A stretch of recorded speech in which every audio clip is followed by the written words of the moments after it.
मुंबईतील प्रदेश कार्यालयात उपमुख्यमंत्री अजित पवार बैठकीसाठी दाखल. प्रदेशाध्यक्ष सुनील तटकरेंसह पदाधिकाऱ्यांची उपस्थिती. मुंबई महापालिका प्रचार तसंच जाहीरनाम्यासंदर्भात बैठकीत होणार चर्चा.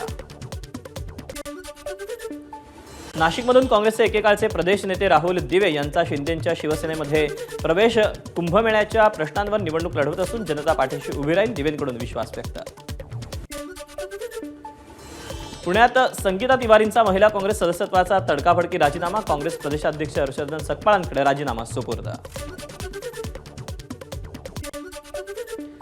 रत्नागिरीतल्या चिपळूणमध्ये कृषी महोत्सवाच्या कार्यक्रमात खासदार नारायण राणेंना भोवळ. राणेंची प्रकृती स्थिर, उन्हामुळे राणेंना त्रास, आयोजकांची माहिती. तुळजापुरात ड्रग्ज प्रकरणातील आरोपीला उमेदवारी दिली. आता तुळजाभवानी मंदिरात प्रसाद म्हणून ड्रग्जची पुडी देतील. आमदार तानाजी सावंत यांचा भाजप आमदार राणा जगजितसिंग पाटील यांच्यावर वार. नाशिकच्या नाफेड इथल्या कार्यालयाबाहेर शेतकऱ्यांचा मोठा गोंधळ. 6 महिने उलटूनही परतावा न मिळाल्यानं शेतकऱ्यांचा कार्यालयाबाहेर ठिय्या. बीडच्या जिल्हाधिकारी कार्यालयासमोर टाकरवन गावातील जिल्हा परिषद शाळेतील विद्यार्थ्यांचं आंदोलन. गेली 10 वर्ष शाळेत जाण्यासाठी रस्ता नसल्यानं विद्यार्थी आक्रमक. जळगावच्या अमळनेर तालुक्यात सातरी गावातील ग्रामस्थांचं आमरण उपोषण. पाडळसरे गावाचा पुनर्वसनाचा प्रश्न अनेक वर्षांपासून प्रलंबित असल्यानं नागरिकांमध्ये नाराजी.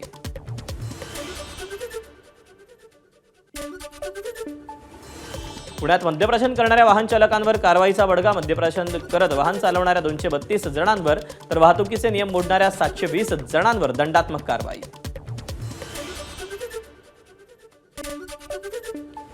लातूरमध्ये विद्यार्थिनीच्या मृत्यूवरून वातावरण तापलं. घातपाताच्या आरोपावरून विद्यार्थिनीचे नातेवाईक आणि स्थानिकांकडून गांधी चौकात रास्ता रोको.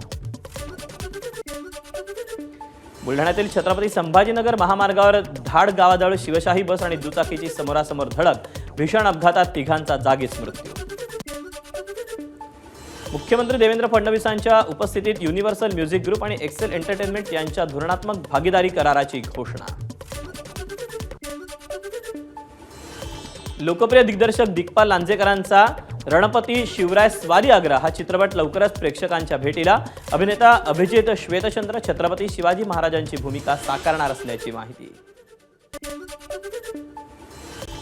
हेमंत ढोमे दिग्दर्शित क्रांतिज्योती विद्यालय मराठी माध्यम चित्रपटाची बंपर कमाई. गेल्या 4 दिवसात चित्रपटाची बॉक्स ऑफिसवर तब्बल 3,91,00,00,000ची कमाई.